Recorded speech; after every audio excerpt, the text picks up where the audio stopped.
le monde connaît la triste histoire des élèves de Rabbi Akiva dont nous portons le deuil entre Pessah et Lag BaOmer.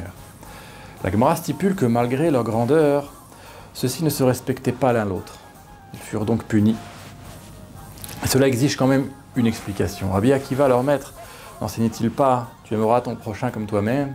Ceci est un grand principe de la Torah.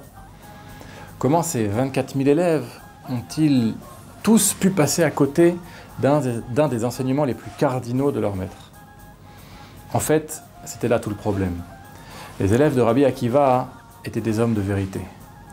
Le compromis leur était étranger. Ainsi, chacun de ces 24 000 tzadikim avait une compréhension particulière et différente de leur maître. Une compréhension qu'ils pensaient absolument et exclusivement juste. L'autre ne pouvait que se tromper dans sa conception des enseignements de Rabbi Akiva. Ainsi, à cause de leur immense Ahavat Israël, chacun de ces élèves ne pouvait supporter cet état de fait et faisait tout pour convaincre leur prochain qu'ils se trompaient. Ils ne comprenaient pas que leur maître était si grand qu'il pouvait y avoir 24 000 façons de le comprendre. Donc paradoxalement, c'est leur trop-plein de sollicitude qui les perdit. Pour des gens de ce niveau, cette faute était impardonnable, car elle transformait le concept de Ahavat Israël, la mise en avant de l'autre, en son contraire absolu, l'annulation de l'autre. Ils moururent jusqu'à Lag BaOmer.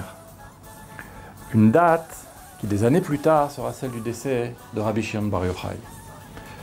A priori, on pourrait penser juste à un hasard de calendrier, mais on sait qu'il n'en est rien. Tout provient de la divine providence. D'autant qu'on sait que Rabbi Shimon faisait partie des 5 élèves survivants de Rabbi Akiva.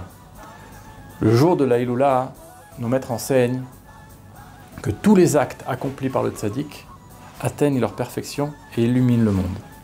Rabbi Shimon se distingua par sa Ahavat Israël. Mais cela n'est pas allé de soi tout de suite. En effet, on raconte qu'après 12 ans dans la grotte, Rabbi Shimon sortit. Et quand il vit ses contemporains s'occuper d'autre chose que de Torah, il se fâcha jusqu'à risquer de détruire le monde. Une telle démarche ressemble étrangement à celle de ses malheureux condisciples. Rabbi Shimon était animé d'une sainte indignation. Sa vision du monde était exclusive. Il voulait que tous comprennent que seule l'étude de la Torah compte. Dieu lui enjoint de retourner dans sa grotte. Au bout d'un an, nos sages racontent que Rabbi Shimon changea sa vision du tout au tout. Partout où il arrivait, il demandait comment aider, comment réparer ce qui était abîmé. La boucle est bouclée. Lag BaOmer, c'est la vraie Ahavat Israël. Chercher ce qui est vraiment bon pour l'autre et non pas ce que l'on considère bon pour lui.